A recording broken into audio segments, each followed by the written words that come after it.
We're going to talk about some pretty interesting things, but before we begin, I think that it is okay to be honest with each other, right?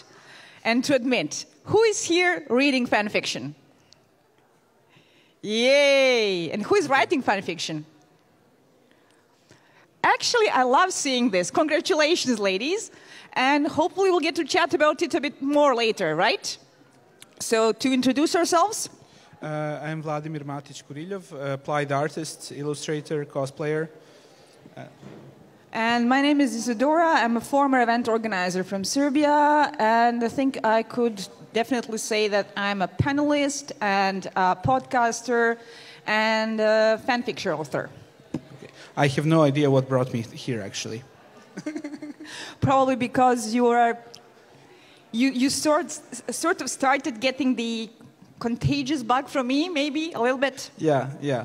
No, I feel fan fiction is a cause to fight for, because I really hate when people put it down. So even though I'm not much of a reader, I'm not a writer, but I feel I need to fight the fight to get the acclamation it deserves.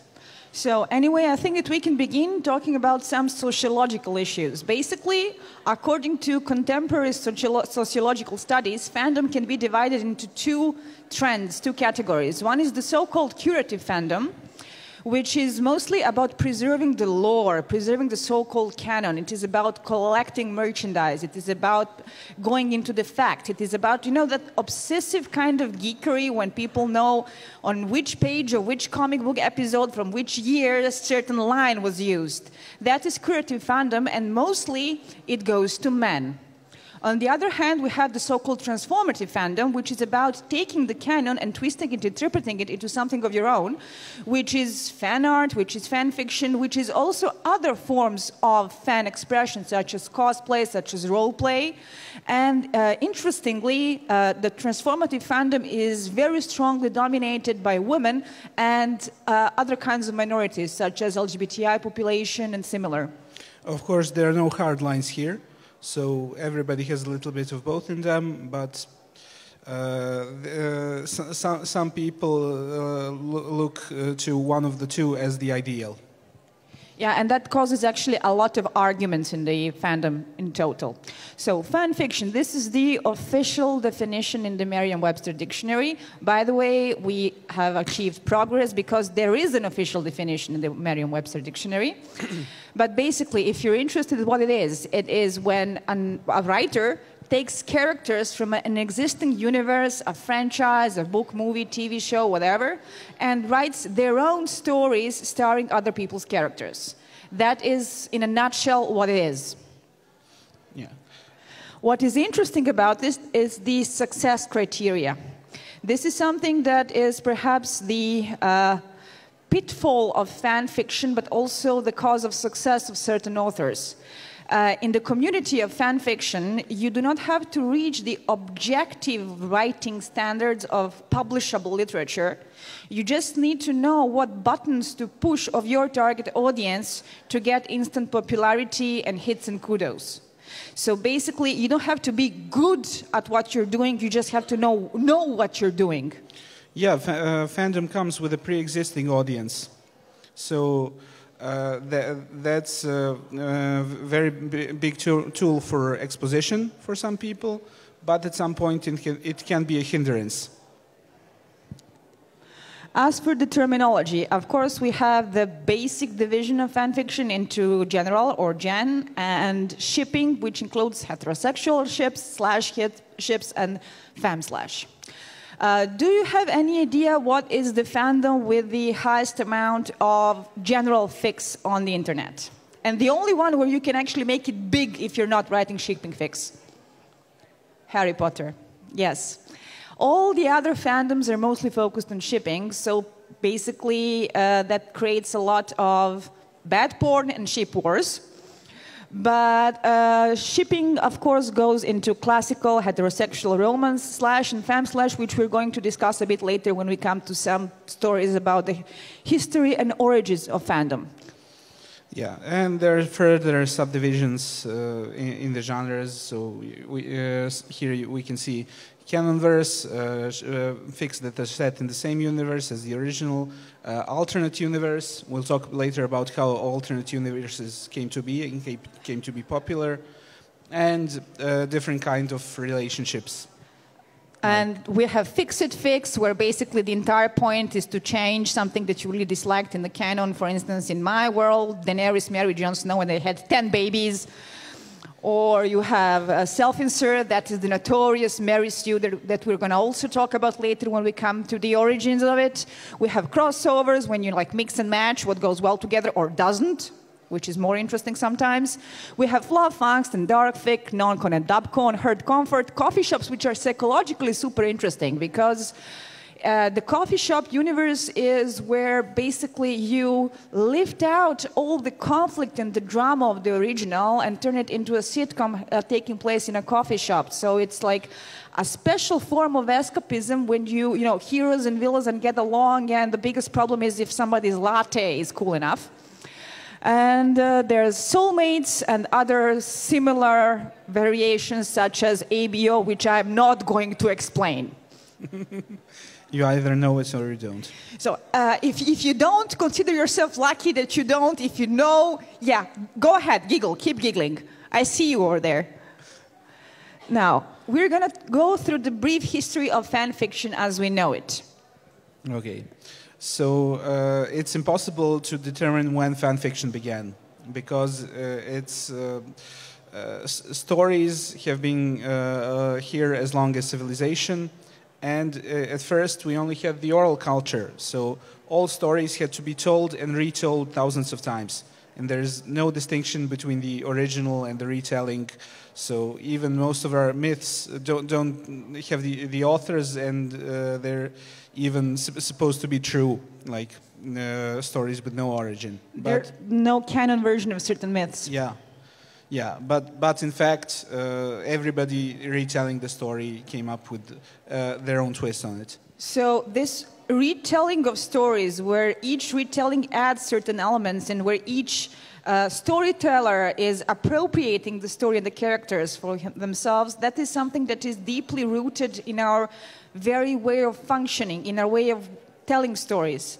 There is a very interesting theory that fan fiction is actually a modern form of oral storytelling, where you actually can have classical oral storytelling because myths are nowadays owned by corporations and they're copyrighted.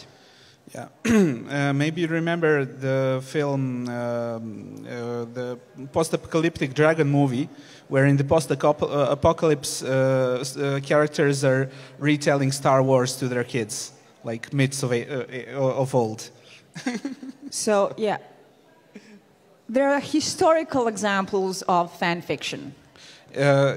These are historical examples of things which would be called fan fiction nowadays.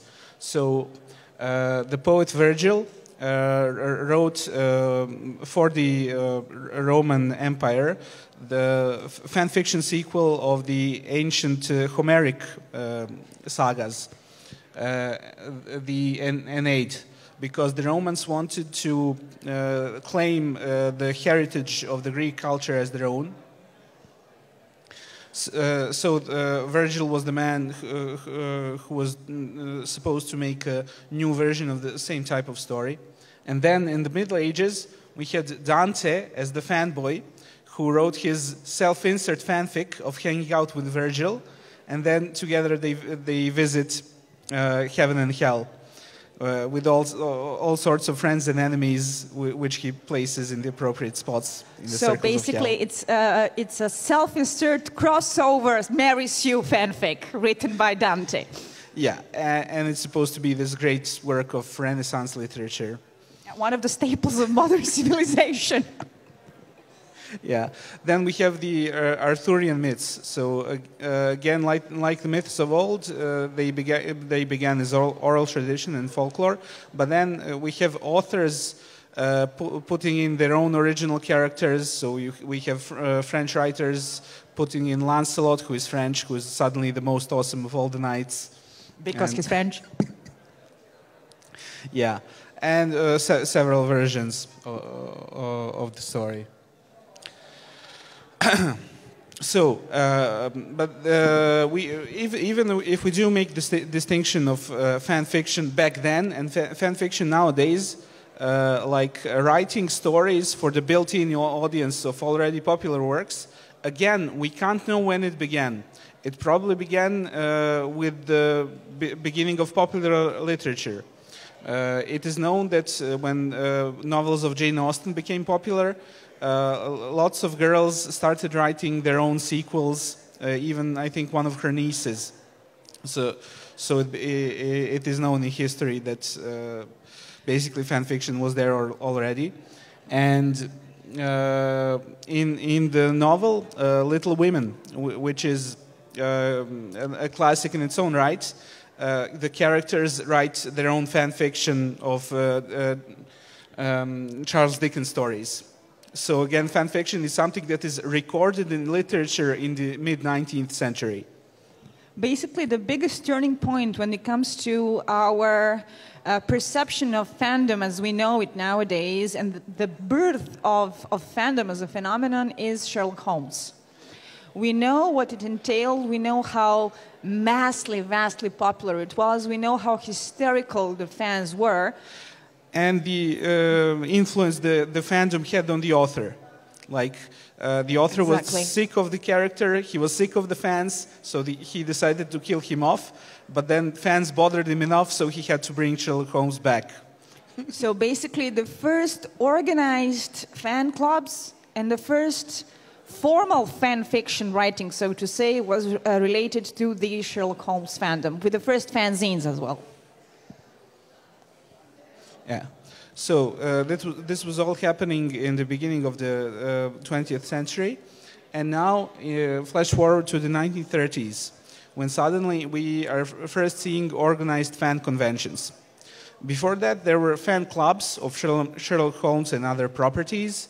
But suddenly, in the 30s, the new wave of popularity hits, mostly with the pulp authors. So science fiction, which is becoming a thing, it hits a new wave of mass appeal. So now we have conventions where strangers come to meet each other and to participate in the fandom. By the way, the couple that you see in the pictures, those are the first official cosplayers as such in the history of pop culture as well.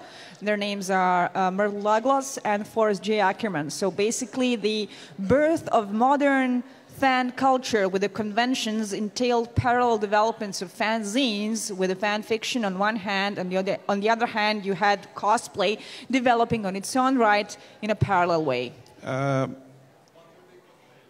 They were cosplaying characters inspired from a movie from 1936, and right now I can't really remember the name of the movie, but I will be more than happy to give you that information. It was based on the novel of the same guy who wrote War of the Worlds. Okay. Yeah. Actually, the term fan fiction comes from this point in time, but it didn't yet mean what it means nowadays. Because back then, lots of writers were not professional writers. They were just writing their own stories and publishing them in magazines. In fanzines. No, even official magazines, but they're just not making a living out of writing stories. So there was this elitist division between professional writers and fan writers. And then Star Trek happened. So again, we have a new medium, new wave of massive popularity never seen before. This time it is television. Because television reaches every home. Everybody can click it on and watch something that is the hot topic of the moment. And of course, that big project, such as Star Trek, attracted a lot of new audiences, young audiences, people who were more than happy to push boundaries, especially in the 60s when this was taking place, where the overall social climate was pretty much open for all kinds of explorations. So when you add all these things together, you get the mother of modern fandom as we know it, and that is Star Trek. Because so many things that nowadays we take for granted with the fan culture, with the pop culture, with the tropes, it all came from Star Trek. Yeah, and it's interesting that because of the popularity of TV, suddenly we have a much more diverse audience, and you have lots of women in science fiction fandom, which is a new thing. Till then, science fiction, I mean, it still is, but it's like a mostly boys thing. I think that nowadays it's the mainstream perception that it's the boys' thing, whereas the facts have changed a long time ago. But back then, the first wave of women being active fans came thanks to Star Trek as such. Yeah, but as a TV show, Star Trek had a lot of new things to offer to these women. They're not interested necessarily in spaceships and high concept science fiction, but they were interested in characters and their relations. The drama.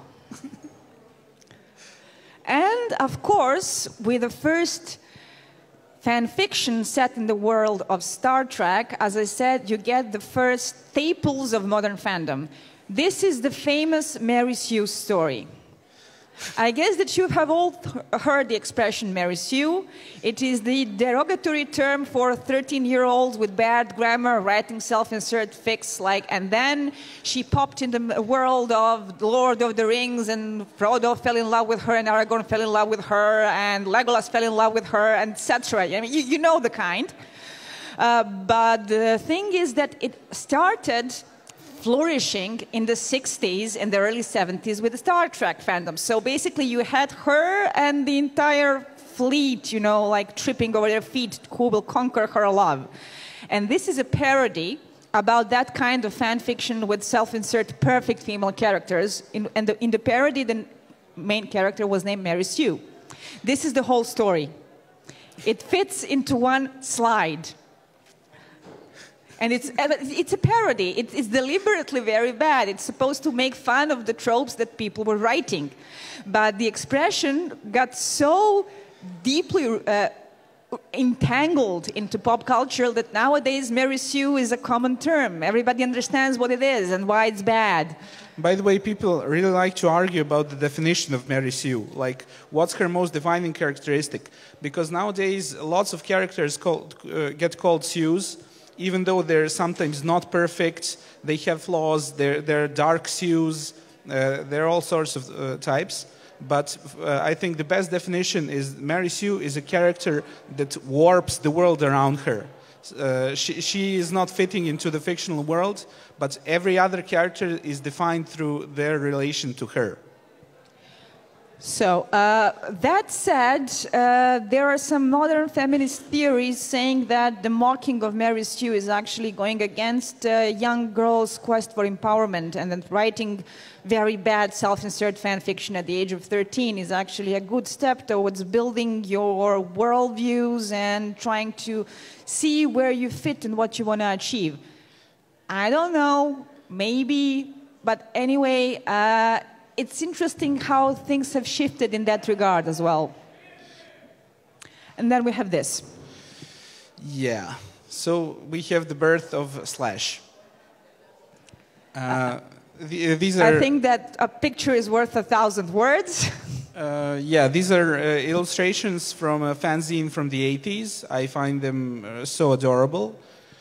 Back then, it was common to publish fan fiction with illustrations. So good illustrators were really popular and sought for. So this woman has really awesome collections of various types of Spock Kirk. We'll see some more of it later. The thing with Slash is that you have tons of academic words, people who try to, make their PhD thesis based on why women like Slash. And funnily, nobody asked the same question why guys like lesbian porn. It's seen as normal. Whereas this, no, you have to explain it. There are explanations about why guys like lesbian porn, but we'll not get into them here. Please, no. Anyway, the point with Slash, it's interesting to look at the academic works because they changed with the times. The early theories were that this is mostly because it is a form of internal misogynia, where women had some kind of jealousy towards other women and they couldn't cheer for a heterosexual romance because they wanted to insert themselves in the pairing with the other guy. So this is why they couldn't identify with the female characters, but pair him up with another guy, and it works.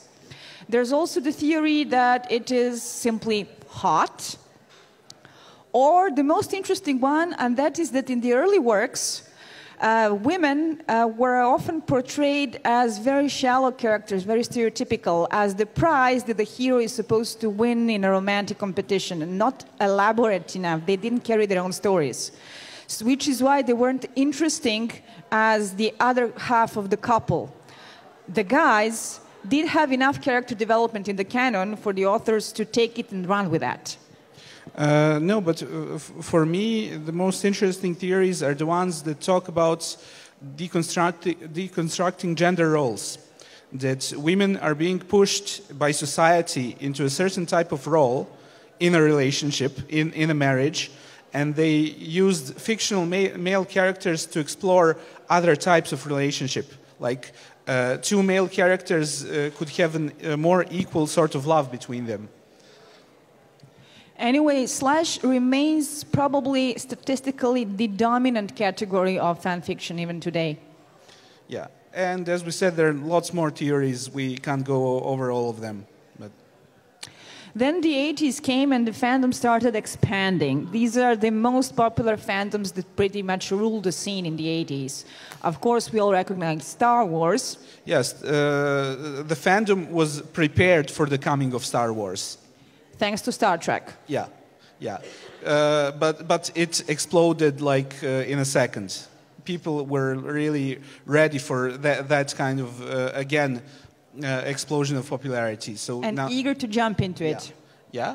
And we also have shift to more non-genre fiction like Starsky and Hutch. You don't want to know what Starsky and Hutch did in the dark? And from Britain, we have shows like Doctor Who and Blake 7.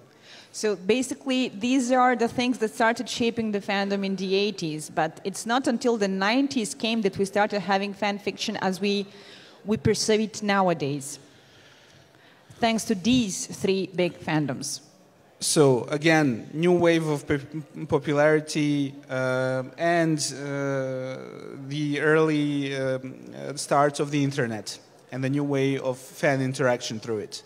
We all heard stories about the Usenet X-Files fandom where people would comment on every episode as soon as it comes out. And from the X-Files fandom, we actually have the word to ship. Because the fandom was split between those who supported the relationship between Mulder and Scully and those who thought that the romantic relationship would be bullshit. So basically they were fighting whether they were relationshippers or not. So relationshippers got shortened to shippers, and shipping is an expression that we owe to Star Wars, to X-Files. Yeah. Buffy brought its own set of new tropes. For the first time on television, we have explorations of different kinds of characters. We have, lesbians, first time ever on TV.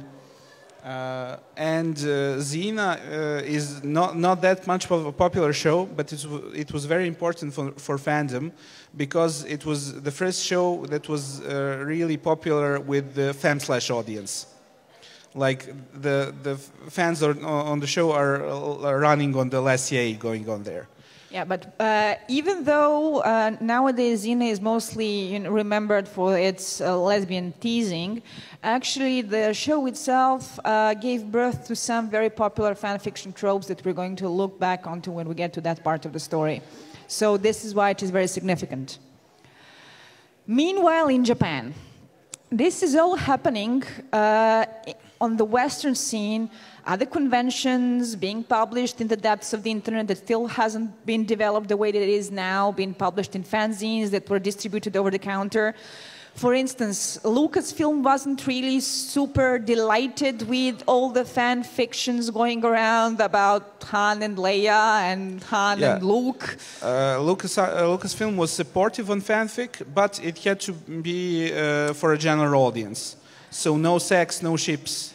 And you had these legendary stories about how difficult it was to get your hands onto one of the dirty Star Wars fanfics that were like distributed around like the Holy Grail. Yeah. But in Japan, their culture never had limitations of that kind. It was like everybody can go do everything. You're free to explore all these beautiful copyrighted worlds. There you go. Make your doujinshi. Comiket, which is the world's biggest convention with 500,000 visitors every year, began as a market for doujinshi. Doujinshi is basically like a fan fiction in the form of a manga. And in Japan, what is very interesting, it can be legally sold, which is very, very different than the attitude we have in the West towards fan fiction, where the very fact that it is non-profitable is the thing that makes it run and survive. In Japan, not only that you can sell doujinshi and comiket, you can also sell them in some shops, and even in like kiosks sometimes. And very often it's seen either as a training ground for future mangakas, or what is even more interesting, people who are having publishing limitations and who cannot go in certain ways into their own, with their own stories, are publishing their own fan fiction, the doujinshi to their own works, because that's the only way to go places. To illustrate what I just said, because I was a bit confused, best example is the author of Kuroshitsuji, or Black Butler, who has super shonen mainstream manga and draws dirty shota doujinshi. Yeah. It's also interesting to mention that in the Western comic book world, there's no such thing as fan fiction, but they have a very different attitude to authors' rights. So in comic books, all the characters' copyrights are held by the publishers. So after a certain number of years, all comic book characters are actually fan fiction. You have authors who grew up reading stories of Batman and Superman and the rest, then coming in to write them, and to write their own versions and reinterpret them in 1,000 times. So authors that came from the comic book world to the literature world, like Neil Gaiman, for example, have a very different attitude to fan fiction. And the turning point in modern fan fiction was the moment when internet exploded, pulling fandom with it. And when the trends from the East, from Japan, started merging with the Western convention culture. This is what brought us to the new generation of fanfic authors and the new generation of fandom. I think that the embodiment of these two are like these mega big fandoms. One is Harry Potter, the other is Naruto. Yeah, the interesting thing that happened is that new fandoms grew without any connection to the old fandoms. Like kids who were into Harry Potter went online to find what there is about Harry Potter. They never went to conventions, they never had fanzines. And it was a sort of disconnect in the fan culture. And the disconnect runs so deep that, for instance, nowadays kids have problems to understand how the fan culture worked back then, or that there even was a fan culture in the 70s. So it's also when you show them, for instance, photos from the conventions and the cosplayers and the fan fiction, they were like, oh, you had that. Sure, we did. So this is the evolution of the fanfic outlets. It all began with the fanzines that were, photocopied, or you copied the pages by pulling them to the fax machine ad nauseum. It was a very time-consuming and hard work, but people made it with love and dedication. They were sold, but mostly the price was just to cover the expenses of production. The rest, I think that this is actually a story with a moral. Here, this is the button for showing, right? Yes, here you see the logo of Fanfiction.net, which was the first big internet archive for fan fiction, which broke down when they had the famous NC-17 purge and banned porn. Here You have LiveJournal. When I started being active in the fandom in the early 2000s, LiveJournal was the thing. You had the communities, you had LiveJournal pages, and I have to say that I miss those times because I like Tumblr and Twitter and today's modern outlet of active communication with other fans. There was a culture of polite conversation instead of shouting at each other, which I dearly miss. But you know what was the turning point that completely broke down LiveJournal? They banned porn.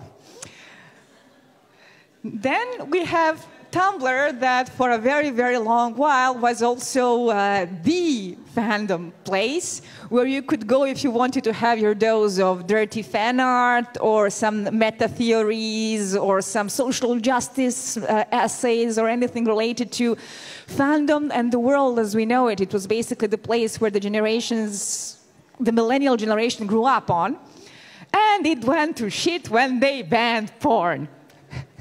So what remains nowadays is Archive of Our Own, or AO3, the absolutely most relevant and most influential and the biggest currently website related to archiving fics.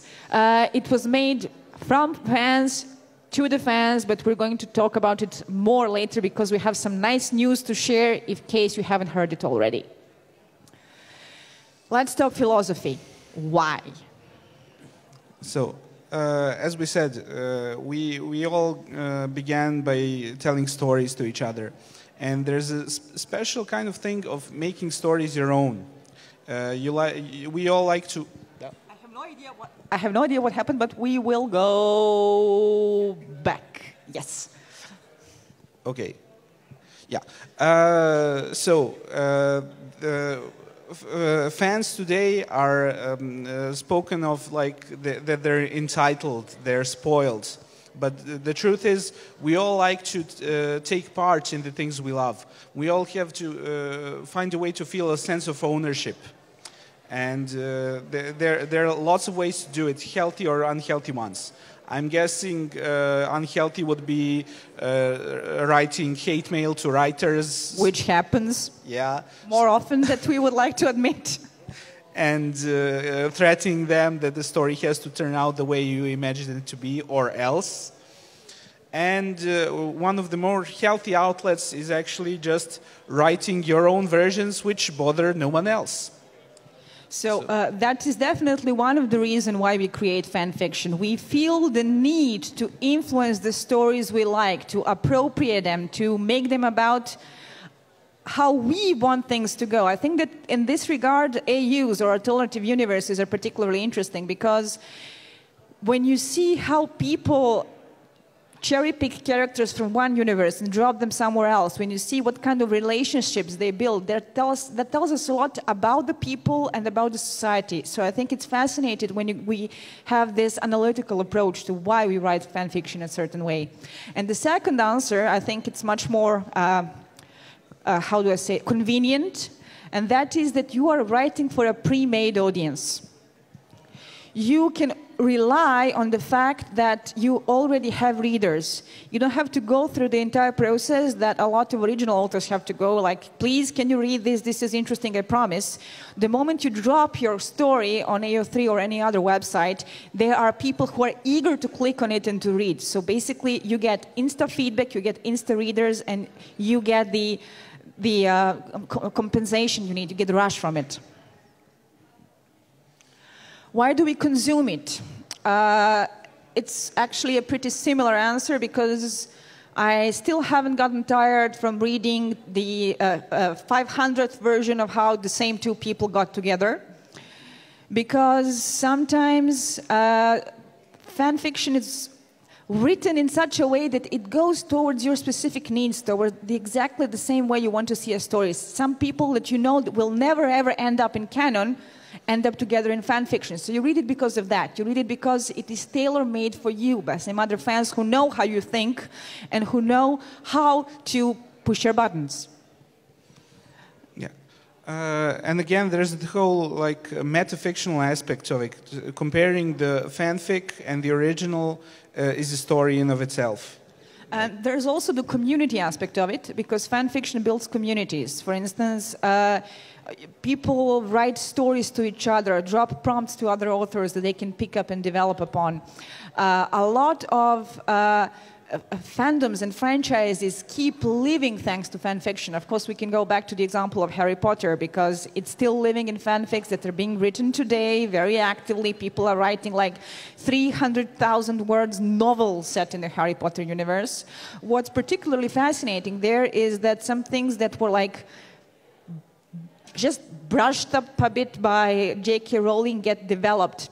Slytherin as a house was basically redeemed and elaborated thanks to fan fiction, because fan fiction authors went beyond just the simplistic tropes that J.K. Rowling used in her original work. So this is what makes it so powerful. It makes worlds keep living, and it brings people together. And finally, which is something that I think that the authors are catching up only now, it is a very powerful marketing tool. Because people who keep reading fan fiction of your works will be happy to buy new editions, will be happy to go towards whatever you release as the current fave or something, but it's keeping the franchise alive. These are just some statistics to see the difference between the most popular fandoms on Fanfiction.net, which was started in 1999, and AO3, which was started in 2008. I think it is fascinating to compare what were the big fandoms with a lot of works, and what are the differences between a platform that doesn't allow porn and a platform that does. Oh, also, the AO3 audience skews a bit older. The youngest audience is from Wattpad, but we're going to get to that dark, dark hole a bit later. We get to the most popular question of all questions whenever somebody starts talking about fan fiction. Is fan fiction problematic? Because it is stigmatized in a way that not all geek activities are. I'm going to be frank. For instance, when I started cosplaying and when I started talking about it a bit more openly, people from my environment embraced it. Even at work, my boss was like, yeah, what's our next project? Our next project. On the other hand, the number of people in my close environment who know I'm writing fan fiction is very limited. Yeah, people say it's derivative, say it's badly written, say it's not real writing. On one hand, that's all true. You know what the Sturgeon Law is? The Sturgeon Law says 90% of everything is shit. But the remaining 10% is what makes life living for. So basically, of course, that you're going to dig through like a shit ton of bad grammar, bad plotting, out of character idiocies, self-insert nonsense. That happens. Like, how many times did I find an interesting summary and say, okay, let's click on this, only to go like down, down, down, down, 3 minutes later. There's no gatekeepers. There are no standards for getting published in the fan fiction world. So. Yeah, as we said, the standard for fan fiction is not that you meet literature standards. It's to know how to push the buttons of your fandom that is your target audience. But the point is that, yes, a lot of fan fiction is pure shit.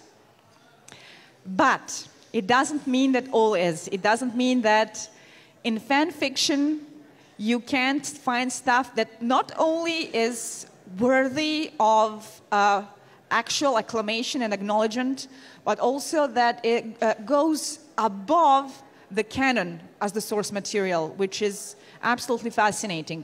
Again, Harry Potter fandom. No, okay. But with a historical perspective, fan fiction is a legit form of literature. But we'll come to that later. We'll come to that later. So, this is a famous incident that sort of marked an entire generation of authors and make them wary of fan fiction and make them, speak up against it and try to ban creating fan fiction for their works. Do you know who this lady is? Marion Zimmer Bradley was long seen as one of the pillars and the staples of the fan community. In the 70s and the 80s and the early 90s, she edited fanzines. She was very supportive of all the conventions. She participated in panels. And overall, she was seen as a very popular figure because she was very outgoing and kind to the fans, even inviting them to write fan fiction for her own works. Nowadays, her reputation is firmly soiled, but we're not going to get into those kind of details, scandals. Yes. And but why did this incident happen, and why it influenced so many authors? At some point, it is said that by reading a piece of fan fiction sent to her by a fan and published in a local fanzine, she liked the idea explored there because the fan focused on a side character and started elaborating their backstory, that she wanted to turn it in her own canon novel. She contacted the author, a woman named Jean Lamb, and offered her a mention in the book and financial compensation of, wait for it, $500. We're talking about a lady who was by then earning hundreds of thousands, if not even millions, from her works. And the fan, Jean Lamb, she was a bit upset, let us put it that way, and very loudly and publicly refused and started talking about how Marion Zimmer Bradley wants to steal her idea for peanuts. What happened afterwards isn't really that reliable, because there are various versions of the story. One of them even going as far as to say that Jean Lamb sued Marion Zimmer Bradley over this issue, even though that can't be proven. There are no records of it. This was happening in the 90s. Something must exist if that happened. But it was enough for many authors to start being afraid of fanfic writers, because it was enough that, for instance, a fan once wrote something that is similar to an idea that you will explore in your novel 5 years later, and that can create scandal and grounds for a lawsuit and all kinds of complications. If you invite them in, they turn on you. Yeah. So this caused that these nice people in the picture are or were some of the biggest opponents of fan fiction. You know who the lady with the elaborate necklace is? Anne Rice, author of the Vampire Chronicles. She went so far with her anti-fan fiction stance that she hired lawyers who hunted down fan fiction authors. And hit them where it hurt. And hit it where it hurt. Called them by the phone. Called their workplace by the phone. Said that they will destroy their business if they do not pull the plug and remove every trace of fan fiction they ever produced from the internet. Not only Anne Rice fan fiction, but all kinds of fan fiction. She was notorious for that. And we're talking about the times when she was writing like the 500th sequel of the Vampire Chronicles, where her own world went pretty much down the drain, quality-wise. But she was still going hard against the fan fiction authors. The second lady is Robin Hobb, a very prominent female voice in fantasy genre in the 90s and the early 2000s, who is nowadays sadly remembered mostly as that woman who had that silly rant against fan fiction. So she wrote a tract about why fan fiction is bad for you, why it's bad for the writers, why it's bad for the readers, and why you just shouldn't do it. Some of her ideas are relatable. I mean, I can understand where she's coming from, because she said that the very existence of fan fiction makes her feel inadequate as an author. It's like, if I can't give you the story that you need, that you want, it means that I'm a bad author. Don't write stories set in my own world. It makes me feel bad because of that. Another huge issue was the sexual aspect of it all, because she was really upset with the sexualization of her characters, with the homosexualization of her characters. They're not gay, you're raping them by doing that. And of course, she insisted very hard on the fact that you will never develop as a writer if you keep playing in somebody else's world. that you will remain just a mediocre, copy-paster. On one hand, when you read this essay, it's very honest. You can feel her screaming on the inside. On the other hand, she was just proven wrong. She was proven wrong by time, and you see so many, responses, reactions, and very successful attempts to debunk her every argument used, that in the end she only made a fool of herself. And finally, we have the fat man, who is not writing his books. And he, as a good friend of Robin Hobb and Marriott Zimmer Bradley, and somebody who was watching the entire scandal unfold, was also one of the authors who took a firm stance against fan fiction. He accused it of lack of creativity, which is funny for somebody who lifted half of the plot for his books from actual history. And he accused it for playing with his copyrighted work for which he's earning money. Now, one of the most basic, the very foundations of fanfic writing is that you do not earn anything from it. You're just doing it for the fun, for practice, for the audience, for other fans.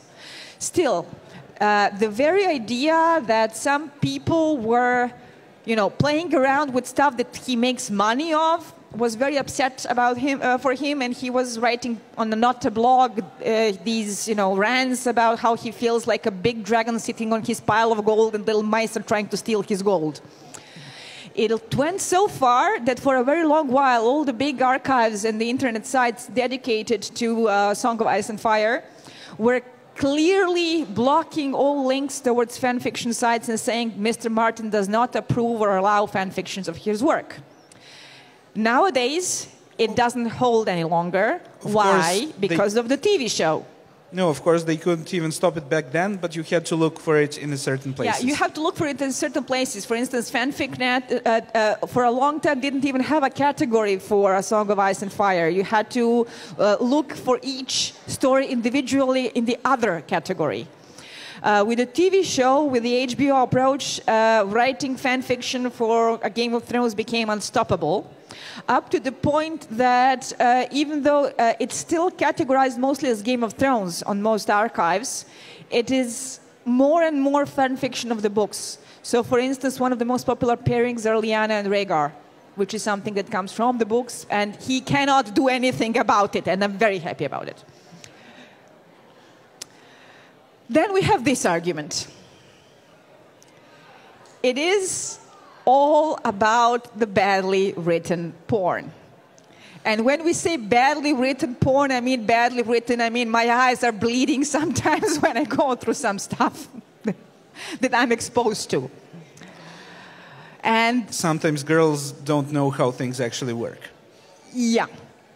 So this is an argument that does sort of has some weight, because when you go through fanfic archives, the vast majority of fics are shipping, and the vast majority of shipping fics are explicit. But I think that this argument is connected to something else. And that is the gender issue. The gender issue as in fear of female sexuality. It is discredited because it's girls doing that. It's girls exploring erotica. It's women writing porn. It's something that is laughable, that is not literature, that shouldn't be accepted or acknowledged. It should stay in the depths of the internet where it belongs, and it must be bad, bad, bad. Yeah. Society hates things that little girls like. Compare it to the boys band hysteria. Like, boys band are not seen as real music because it is targeted at a female teenaged audience, so it must be crap. Same thing goes with fan fiction. It's something that is for female sexuality, meaning that it must be crap. Yeah. Quality is taken away from it by default because of the very setup of the society's thinking. Yeah, and stuff that is sexualized for boys is just mainstream. Because it's normal. Yeah.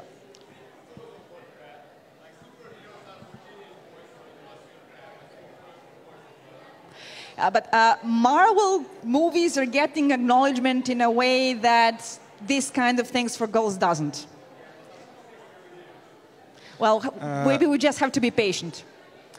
And before we go there, there's another argument that I also want to explore, because for me personally, this is perhaps the biggest trap that fanfic can yield in the long run. And that is that the tagging system creates a spoiled snowflake audience that goes only to look for what is specifically tailored to their needs. And the moment that something unexpected happens that they don't like, that it goes against what is tagged, that goes against their wish list, they make a scene and they leave very, very nasty comments. Yeah, they all want to get exactly what they signed up for. Yeah, so fics are over-tagged. Every detail of the plot is very often revealed in advance. And that creates generations of readers who think they have the right for the story to go a certain way. And that creates generation of readers or media consumers that get hysterical when they don't get the ending they wanted in their favorite TV show. Yeah, and it's a huge constraint on the writers. There's no way to do art. So, with that said, where is fan fiction today? What do we do with it? Can we stop it? The answer is nope. The culture has changed a lot from the days when, Robin Hobb wrote her essay. And what we can see is that even, memes like this can be found on sites like BuzzFeed, inviting people to keep participating in the fandom by creating or consuming fan fiction. But before we get to some of the more interesting talks about fan fiction today, why we're living in the golden age of fan fiction, let us go through some other examples in literature. Yeah, so just to prove the point about how fan fiction is a legitimate form of literature. So first we have the White Sargasso Sea, which is like a post-colonial, post-feminist critique of Jane Eyre. Basically a perspective flip, where the main character is the crazy woman trapped in the attic, how she came to be that way. And it's a very angry, well-written book that, by flipping the perspectives of the characters, completely shows a very dark side of the English society that was always celebrated as something very romantic in the original book. But that's actually pure fan fiction. Yeah. And the work is celebrated as one of the most beautiful examples of English language recently. Then Pride, Prejudice and Zombies, I don't think that we need to explain anything further. Everything is pretty clear with the picture.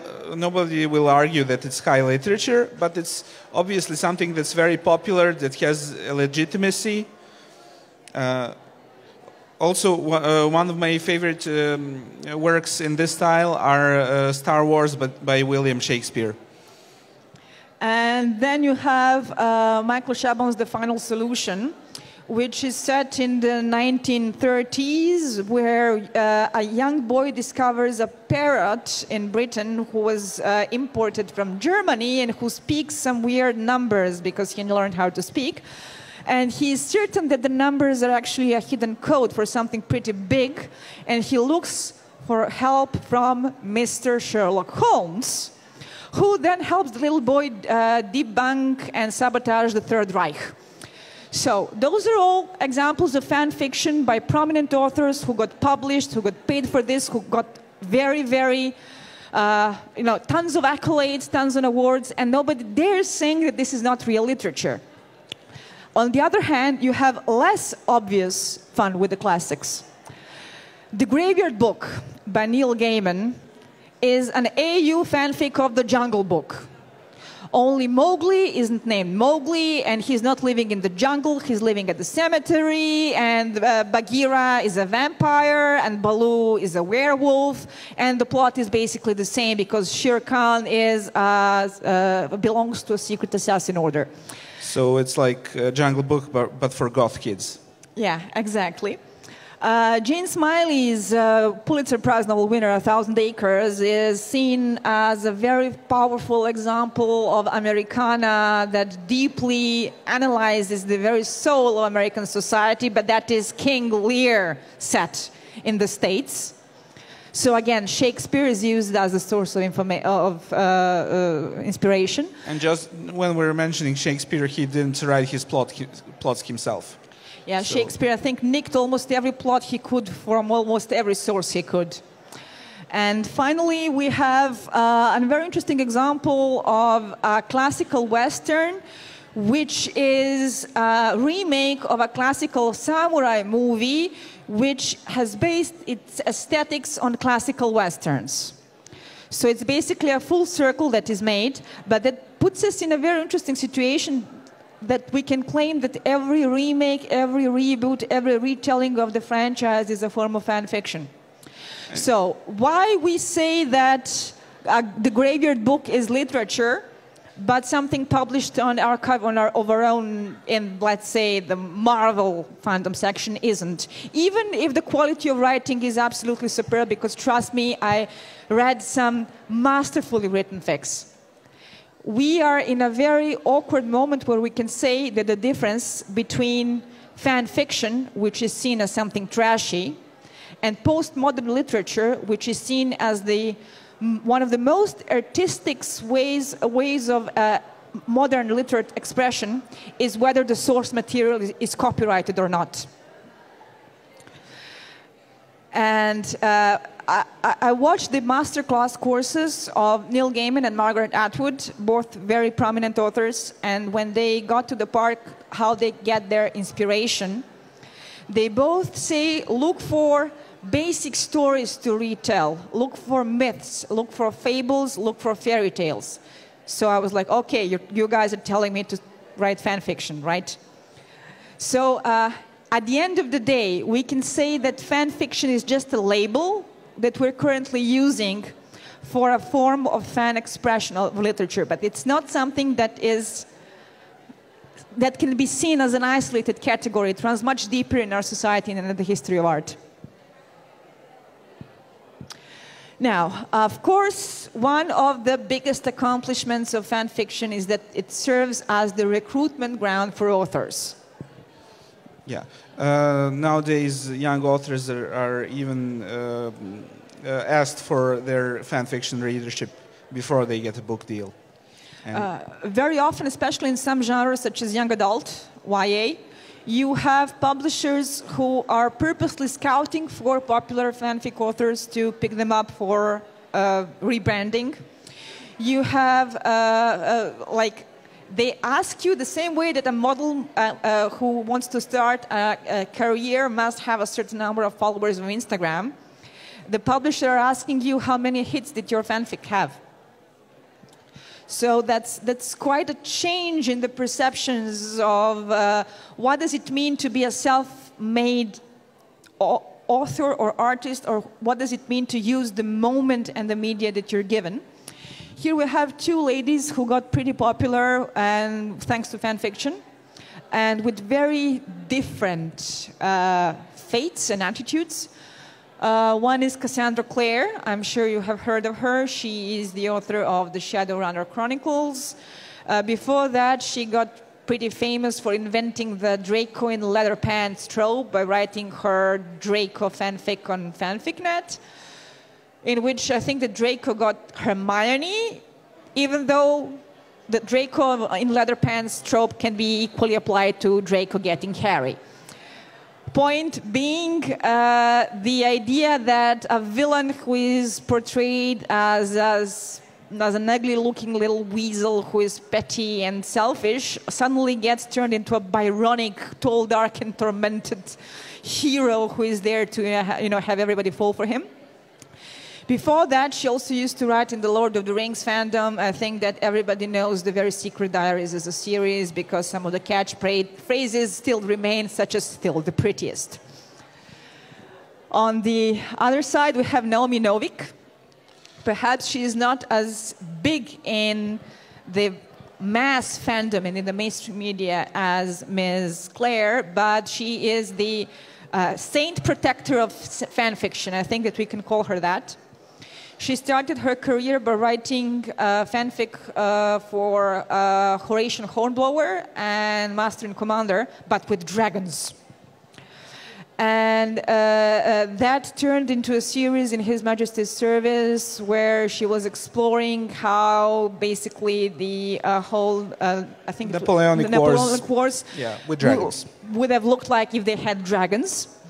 Why is Miss Novick so important? Because she cherishes her fanfic roots, speaks openly about it, still openly says that she's writing fan fiction. Recently, she admitted that she wrote a fanfic about Harry Potter, and she didn't say under which pseudonym, so you can imagine the hunt to try to figure out what was her story. And she is one of the founders and one of the biggest promoters of the Society for Transformative Art, who is the organization behind two very, very important sites. One is Archive on Our Own, and the other is Fanlore. So without her army of lawyers who are there to make sure that everybody who publishes on AO3 remains safe from any possible persecution by the copyright owners, I don't think that fan fiction would be what it is today. Yay. And then we have this lady here. Okay. Well. So, what she did, publishing her fanfic retooled into original novel, but by filing off the serial numbers or changing the names, is something that has been happening for a while. Most prominently, it was happening in the Xena Warrior Princess fandom. Because... we said that we would go back to Xena. This is the moment. Xena had an episode where Xena and Gabrielle are reincarnated through time, and they meet each other again and again in different time periods as different persons. So it was just one TV episode, but it exploded the ideas for fan fiction. Like, okay, now this gives us permission as fanfic authors to write stories about different versions of the characters with different names in different time periods. The only thing that remains the same is their connection. And then they realized, okay, but what connects these stories to Xena if somebody doesn't know where it came from? And they just realized they could publish them. And even nowadays, supposedly, most of the popular lesbian erotica writers come from the Xena fandom. Now, from the point of view of turning points in the history of fandom and fan fiction, 50 Shades of Grey is important for two things. One is that it is the first prominent case of filing off the serial numbers, where it became obvious that you can publish a fanfic with the changed names and get away with it. And second, it is not about Ms. James, but actually Stephanie Meyer. You can think whatever you want about the quality of writing in Twilight. You can think whatever you want about the tropes she used and about her hidden Mormon propaganda, how good girls should behave. It's not propaganda, more like things she grew up with. But the point here is that when the rumors that E.L. James was ready to publish the novel started spreading, a bunch of lawyers tried to persuade Stephanie Meyer to sue her and to stop the publishing. And Stephanie Meyer made this historical decision to tell the lawyers to fuck off, because everybody has the right to be creative with a source of inspiration that gives them the most joy.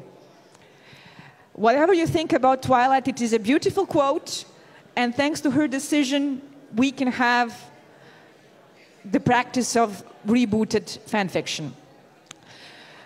Now, another example how this started the trend is that nowadays so many authors, especially when they're writing AU, are using the fandom as some sort of a testing ground for something that they already know in advance that they will just, retool, change the characters' names, and push it into the mainstream. So you have a lot of that. By the way, after the success of 50 Shades, number of published novels which are retooled from Twilight fanfics is more than 100. You have another practice, and that is to openly advertise certain new novels as former fanfic in this fandom. Why? Because it gets us what we already mentioned, and that is a ready-made audience, an instant audience waiting for you. You don't have to go through the usual dog and pony show or trying to market your book. You already have your readers. So that is something that is really influencing the genre publishing world nowadays. This is also another very famous example of fan fiction mutating. That is the sad story of Wattpad and After, and One Direction. Now, back in my days, it was impolite to write the so-called real person fiction. You were seen as a creep, and nobody wanted to communicate with you online. Because it's okay to do whatever you want with the fictional characters interpreted by certain actors, but leave the actors out of that. This attitude has changed, mostly thanks to Wattpad, which is a platform attracting the youngest audience out of all the big internet platforms for fan fiction. And with the younger audience comes no known taboos and brand new attitudes on certain things. And it changed when there was a new wave of boys bands. I think that One Dimension was the first to take... One Direction. One Direction, whatever. My point exactly. Yeah. You see that One Direction was the first to bite the bullet, and then came K-pop. But nowadays it's seen as normal common practice, and you have this shy school teacher from Nowheresville, USA, writing a very obviously self-insert Mary Sue erotic fanfic about her meeting Harry Styles and him falling in love with her. That had 1 billion hits on Wattpad. Now, not 1 million, 1 billion hits. That is 1/7 of the population of the Earth. And the lady got big enough that, of course, she got the publishing contract, going so far as to actively advertise her story as the Wattpad wonder, including her, Wattpad handle. And she got a movie deal, and she got a lot of money, and it all happened. And yeah.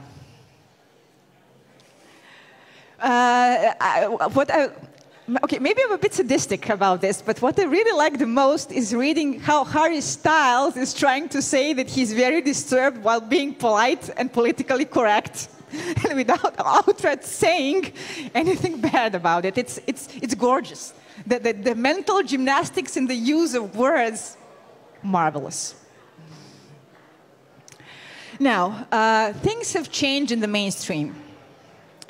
I think that there are two anecdotes that we can compare that really show this change of public perception of fan fiction. These are some, screenshots of the internet pages, sites like Vice and Vulture and BuzzFeed, who are targeting the millennial audience and who are pretty open about the fact that it's perfectly okay to read fan fiction, going so far as to recommend what you should read. But there are two stories that I like very much because the contrast is absolutely amazing. One is about Benedict Cumberbatch in the early 2000s. So he became big as Sherlock, and there's a media event, and there's a journalist coming to him with a printed copy of a horribly bad Sherlock Watson fanfic, asking him to publicly read it as expressively as he can. I mean, it was a very malicious move aimed to embarrass fan fiction writing as such. I think that the fanfic was very deliberately chosen to be bad. And when he started reading, he couldn't go more than one paragraph, and he said, "What the fuck is this shit? Why are they doing this to characters?" He got pretty upset about it. Also, Sherlock. And everybody was laughing because, ha ha ha, the losers are writing this shit. Sherlock as a show was kind of nasty to that kind of fandom, even though they were teasing them as hard as possible. But that's called queer bait. Yeah.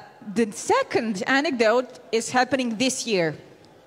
We have Good Omens as a huge hit that came to our TVs, a show run by Mr. G, Neil Gaiman himself. Basically, as someone said, a little too nice and a little too accurate adaptation of the novels.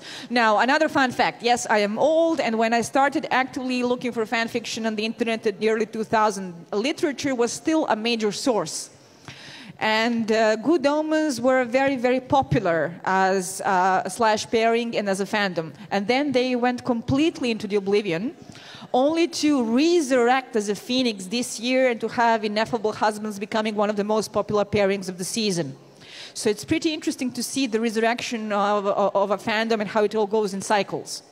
But anyway, Michael Sheen, the character who plays Aziraphale, gets approached in a similar media event by a similar journalist who printed a similar, deliberately mean and badly chosen fanfic, asking him the same thing, like, can you read it like, haha, let us mock the losers? And Sheen responds by saying, no, you fuck off right now because you're mocking people who experience joy by writing stuff that inspires them. You don't do that. You don't do that to the people. These people are nice. They don't deserve that. Shame on you. And that message was filmed, retweeted, written about. It was really very cathartic in a way to actually see a public persona, a celebrity, acknowledge fan fiction in such a way that it's not something to be mocked, it's not something to be embarrassed about. So I think that this shows a clear shift in the attitude, but perhaps the biggest change is also that it is clickbait. Here are the examples from the new Star Wars movies. Shipping is something that makes people click on the headlines. We are in the world when everybody is competing for 2 seconds of your attention online. You have to throw something inflammatory for people to check out what you're writing. One is, of course, Reylo, the controversial ship between Kylo Ren and Rey. And the other is the not-so-controversial ship between Finn and Poe, when the interesting aspect is that one is played up by the media and the other is played up by the actors themselves, because they embraced it as a marketing formula, going so far as to publicly flirt on conventions and similar events, because you should see how they talk to each other and look at each other when they are having joint press conferences. But anyway, it is shipping is trendy, it's clickable, and it's marketable. And that is a big media change. And finally, we had this. This happened only a few weeks ago. The Hugo Award for Best Related Work was given to the Archive of Our Own. Best Related Work was usually reserved for academic papers or documentary movies or something that is there to celebrate the deeper meta side of genre fiction. This was given for the first time to a collective effort of a bunch of fans to come up with such a thing as Archive of Our Own. And that's a big acknowledgement, because it's like, okay, we're not ashamed of you. We went far from the days when Robin Hobb was writing hysterical essays and the lawyers of Anne Rice found your mom. We got into a period where it is perfectly normal and perfectly okay to write fan fiction. And this, if nothing else, resulted in the famous meme saying, like, when you'd have a conversation with somebody and you say, like, do you know that I contributed to a work that was awarded the Hugo Award? Oh, really? Can I read it? No. So, yeah, it's a bit like that, but still it is a huge step of showing that fan fiction is getting more and more of a respectable and respected treatment in the mainstream. But is it enough? I think that we can say that the overall public appearance has changed, I think that we can say that nowadays, if you write against fan fiction, you will probably have a bunch of reactionary articles popping up on BuzzFeed, saying that the author who says that fan fiction should be written is an asshole who doesn't know anything. But still, there is this stigma that it's not something that real writers do. It's not something that can get you far, even if it can. And it's not something that you publicly admit in a nice, company. And again, there's the gender issue. Absolutely. So this is sort of where we are right now. Is this going to change? I don't know. Cosplay was also until recently seen as something that only freaky people do when they want to show off. Now it's pretty different. There's a hypocrisy to it because there's a lot of hypocrisy to it. Yeah. Lots of things that are de facto fan fiction are not labeled as such. There's a popular YouTube show, What If the Emperor Had a Text-to-Speech Device, one of the most popular things in the 40K fandom, and it's basically a fanfic, but it's presented as a YouTube podcast. So it flies really well with the male nerd audience. Who are like the real gamers and neckbeards, and they don't like the girly stuff. And another very good example of fan fiction created by people who would probably have a hissy fit if you told them they are creating fan fiction are all the conspiracy theories concerning the big franchises, most likely A Song of Ice and Fire or Star Wars or the Marvel Universe. People who come up with crazy theories about who is connected to whom and how. What the stories are about, who are the characters, what the author wanted to say. These are all actually original ideas. They're creative reinterpretation. Exactly. So it requires a lot of creativity and a lot of thinking to come up with such reinterpretations of the canon. But when you tell them, okay, guys, you're basically creating fan fiction. No, these are serious theories. Don't put me in the same batch as those silly 13-year-old girls with bad grammar. So I guess that we can conclude with this. We are happy to answer any questions if you want to ask about any comments. And it was a pleasure to talk about one of our favorite topics nowadays, or justice for fan fiction. Yes?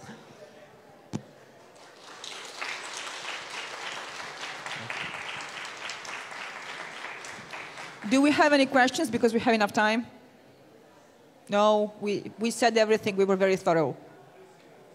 Cool. Yay.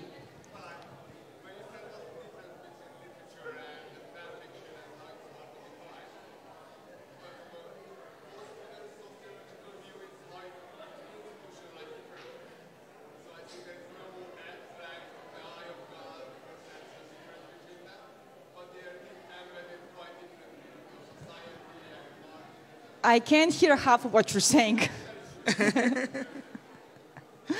Anyway, thank you guys for your attention. It was a pleasure to talk about this. Okay, no, you have something to add. Yeah, please. I just wanted to add, actually, there are ways to sell your fan fiction nowadays. Like Kindle? Yeah. But it's a new and experimental field, and we'll see what comes out of it. Or like many authors don't charge a fee for reading their stories, but they have a coffee link, so you can basically tip them if you're reading. So yeah, it exists. You can charge it, but it's still frowned upon. We'll see how it will go in the future. If you want to publish your fan fiction on Kindle, the downside is that you have to follow their own strict rules of what is publishable and what isn't. And given that the very point of fan fiction is not having to follow any canonical rules, but running on full gas with your hands up in the air and with your eyes tied, that means that brushing it up for Kindle maybe is not what you want to do when you started writing the story. And maybe perhaps another interesting parallel is with writing on self-publishing platforms for really niche audiences.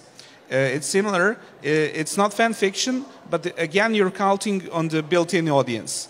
For example, you could write a series of novels about a space mercenary bounty hunter who's totally not Boba Fett. And there's people who will read that stuff if you know how to market it to them. Okay, so are we free now? Yes? Okay, thanks. Thank you once again.